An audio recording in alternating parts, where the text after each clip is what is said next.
to Vereniging, where the Ahmed Kathrada Foundation has started commemorations of the 1960 Sharpeville massacre.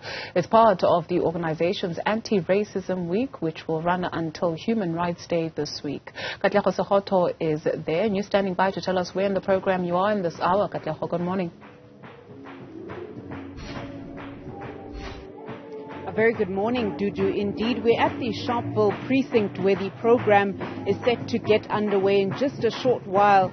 And the Ahmed Kathrada Foundation is honoring the lives lost in the Sharpeville massacre on the 21st of March in 1960. So the program is made up mostly of young people. And as we heard earlier on from the board member of the foundation, Ms. Pumla Williams, just explaining that they never want that day to be forgotten, and that's why there's a drive to particularly ensure that young people are involved in the commemorative events.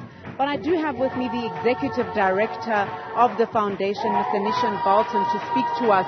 Mr. Balton, thank you for your time. I mean, just tell us why it was important to have young people lead today's program. I think if you look at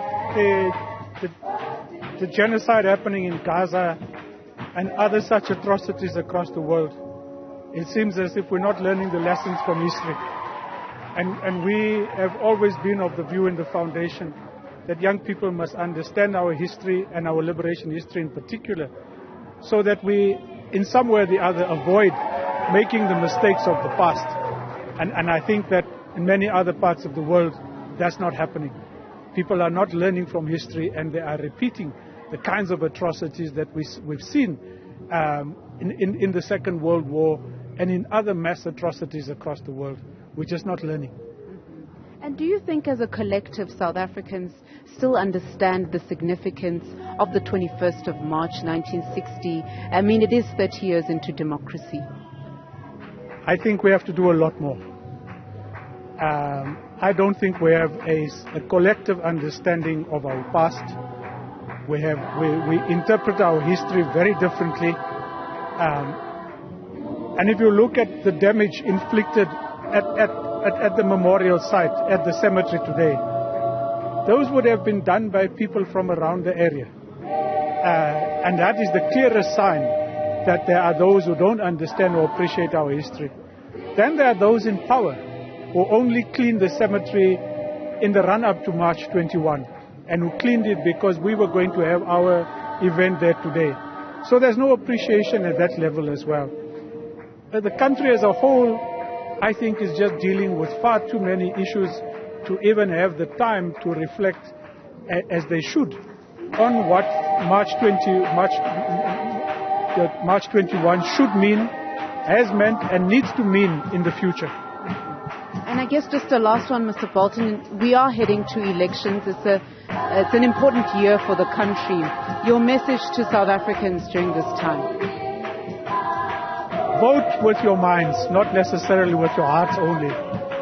Parties must earn your vote. Don't vote purely on historical sentiment. Make them work hard for your vote, because your vote will determine the kind of future that this country will have for the next 5 years and longer.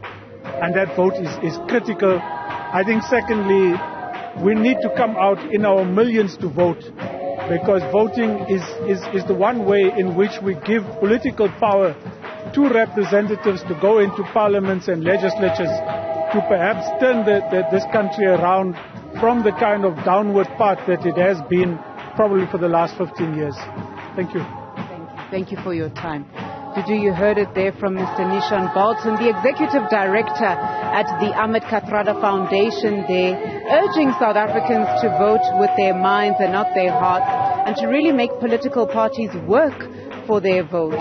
But yes, noting that the foundation continues to commemorate the events of the 21st of March in 1960 and ensuring that young people particularly are involved in the program.